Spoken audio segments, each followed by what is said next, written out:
आज की वीडियो में हम पढ़ेंगे difference between food chain and food web.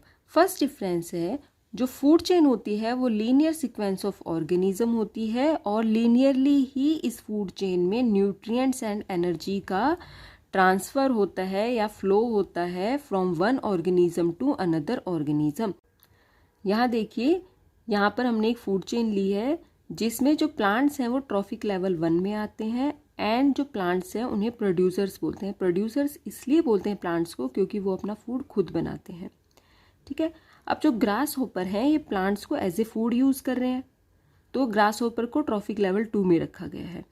अब जो बर्ड्स हैं वो ग्रास होपर को एज ए फूड यूज़ कर रहे हैं, इसलिए बर्ड्स को ट्रॉफिक लेवल 3 में रखा गया है। अब जो हॉक है वो बर्ड को एज ए फूड यूज़ कर रहा है, इसलिए हॉक को ट्रॉफिक लेवल 2 में रखा गया है। अब आप कहोगे कि कुछ बर्ड्स ऐसे होते हैं जो प्लांट्स को भी एज ए फूड यूज़ करते हैं, मतलब फ्रूट्स खाते हैं बर्ड्स, ठीक है, और बर्ड सीड्स भी खाते हैं। लेकिन यहाँ पर हमने एग्जाम्पल उस फूड चेन का लिया है जहाँ पर बर्ड्स ग्रास होपर को एज ए फूड यूज़ कर रहे हैं। ठीक है, वो फूड चेन अलग हो जाएगी जिसमें बर्ड प्लांट्स को एज ए फूड यूज़ कर रहे हैं। तो अब आपको समझ में आया। यहाँ देखिए, अब फूड वेब क्या होता है। जो फूड वेब होता है वो बहुत सारी फूड चेन्स का नेटवर्क होता है और बहुत सारी फूड चेन्स का नेटवर्क फूड वेब बनाता है। अब ये एग्जाम्पल देखिए, देखो ये प्लांट्स है, प्लांट्स क्या है, ट्रॉफिक लेवल 1 में आते हैं। प्लांट्स के ऊपर ग्रास होपर भी फीड कर रहा है, रैट भी, गोट भी, रैबिट भी।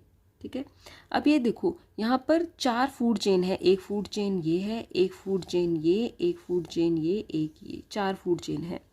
ऐसे ही इकोसिस्टम में बहुत सारी फूड चेन्स हैं जो इंटरकनेक्टेड होती हैं और फूड वेब बनाती हैं। सेकेंड डिफरेंस है, food chain consist of only one straight chain.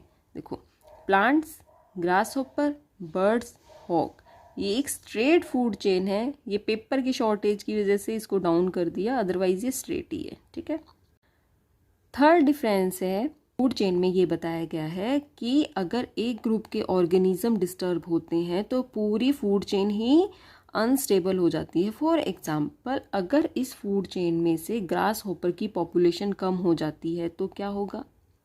देखो, जो बर्ड्स ग्रास होपर को एज ए फूड यूज़ कर रहे थे उनको प्रॉपर फूड नहीं मिल पाएगा। ठीक है, क्योंकि ग्रास होपर की पॉपुलेशन कम हो गई है। अब बर्ड्स बहुत ज़्यादा है, ग्रास होपर कम है, फिर क्या होगा, इनमें कंपटीशन हो जाएगा, बर्ड्स में आपस में ही कंपटीशन हो जाएगा जिसमें बहुत सारे बर्ड्स मर जाएंगे। ठीक है, अगर बर्ड्स की पॉपुलेशन कम हो जाएगी तो हॉक किसको खाएगा। तो इसलिए फूड चेन में अगर एक ग्रुप के ऑर्गेनिजम्स डिस्टर्ब होते हैं तो पूरी फूड चेन पर ही इसका नेगेटिव इम्पैक्ट पड़ता है। अगर हम फूड वेब में देखें, the food web does not become unstable by the removal of one group of organisms. मान लीजिए ये क्या है, ये फूड वेब है। मान लीजिए इसमें से अगर गॉट की जो पॉपुलेशन है वो बिल्कुल ही ख़त्म हो गई है। ठीक है, हम क्या कह रहे हैं कि जो लायन है वो गॉट को एज ए फूड यूज़ कर रहा है। ठीक है, अगर गॉट की पॉपुलेशन बिल्कुल ही ख़त्म हो गई है तो लायन क्या करेगा, वो रैबिट को यूज़ कर सकता है एज ए फूड। ठीक है, रैबिट को किल करके खा सकता है। तो क्या होगा कि फूड वेब में ज़्यादा अनस्टेबिलिटी नहीं आएगी। फोर्थ डिफरेंस है, इसमें बताया गया है कि जो हायर ट्रॉफिक लेवल के ऑर्गेनिज्म होते हैं वो लोअर ट्रॉफिक लेवल के स्पेसिफिक ऑर्गेनिज्म पर ही फीड कर सकते हैं। अब यहाँ देखिए, इस फूड चेन में क्या है, जो बर्ड हैं वो केवल ग्रास होपर को ही खा सकते हैं। ठीक है, अब जो बर्ड का ट्रॉफिक लेवल क्या है, ट्रॉफिक लेवल 3 है, ये हायर ट्रॉफिक लेवल है। ग्रास होपर का ट्रॉफिक लेवल 2 है, ये लोअर ट्रॉफिक लेवल है। मतलब बर्ड केवल ग्रास होपर को ही खा सकता है। लेकिन फूड वेब में क्या होता है, जो हायर ट्रॉफिक लेवल के ऑर्गेनिज्म होते हैं उसके पास ज़्यादा चांसेस होते हैं कि वो डिफरेंट लोअर ट्रॉफिक लेवल के जो ऑर्गेनिज्म हैं उनको एज ए फूड यूज़ कर सके। अब यहाँ देखिए, बहुत सारी फूड चेन इंटरकनेक्टेड है, फूड वेब बना रही है। अब जो स्नेक है वो रैट को तो एज ए फूड यूज़ कर ही रहा है, साथ ही साथ स्नेक बर्ड्स को भी खा सकता है। जो बड़े स्नेक्स होते हैं वो गॉट को भी एज ए फूड यूज़ कर सकते हैं। तो क्या है, स्नेक के पास ज़्यादा चांसेस है ना कि वो लोअर ट्रॉफिक लेवल के जो बहुत सारे मेंबर्स हैं उनको एज ए फूड यूज़ कर सकता है। ठीक है, फिफ्थ डिफरेंस है, food chain does not improve the adaptability and competition among the organism. अब देखो फूड चेन में क्या है, जो हॉक है वो बर्ड को खा रहा है। अब हॉक के अलावा कोई और नहीं है इस फूड चेन में जो बर्ड्स को एज ए फूड यूज़ कर रहा है, ठीक है। तो कोई कंपटीशन नहीं है, कंपटीशन नहीं है, स्ट्रगल नहीं है, तो क्या है, अडेप्टेबिलिटी नहीं आएगी। लेकिन फूड वेब में क्या होता है, food web improves the adaptability and competitiveness of organisms. अब अडेप्टेबिलिटी को कैसे इंप्रूव करता है, मान लीजिए गॉट की पॉपुलेशन पूरी खत्म होगी। अब गॉट को कौन खा रहा था, लायन खा रहा था, ठीक है।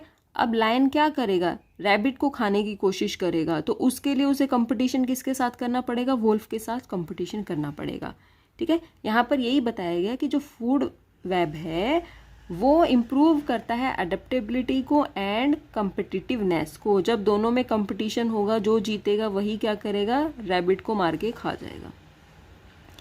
6 डिफरेंस है, food chain increases the instability of an ecosystem. कैसे इंस्टेबिलिटी को इंक्रीज करता है, मान लीजिए इस फूड चेन में से बर्ड्स की पॉपुलेशन खत्म हो जाए तो क्या होगा, इंस्टेबिलिटी आ जाएगी फूड चेन के अंदर। लेकिन फूड वेब में क्या होता है, food web increases the stability of an ecosystem. अगर किसी एक फूड चेन का कोई पॉपुलेशन खत्म हो जाती है तो क्या होगा, क्या होगा कि जो हायर ट्रॉफिक लेवल है वो दूसरे फूड चेन के लोअर ट्रॉफिक लेवल के ऑर्गेनिज्म को एज ए फूड यूज़ करने लगेगा। तो किसी तरह की कोई भी इंस्टेबिलिटी नहीं आएगी, और इससे पता चलता है कि जो फूड वेब है वो स्टेबिलिटी को इंक्रीज कर रहा है। 7th है, फूड चेन में एनर्जी फ्लो को ईजिली कैलकुलेट किया जा सकता है। देखो अब जो प्लांट्स है कितनी एनर्जी सेकेंड ट्रॉफिक लेवल में ट्रांसफर हुई, इसको कैलकुलेट कर सकते हैं। सेकंड से थर्ड में, थर्ड से फोर्थ में जो एनर्जी का ट्रांसफ़र हुआ है उसको ईजिली कैलकुलेट कर सकते हैं। लेकिन फूड वेब में जो एनर्जी ट्रांसफ़र है उसको ईजिली कैलकुलेट नहीं कर सकते हैं।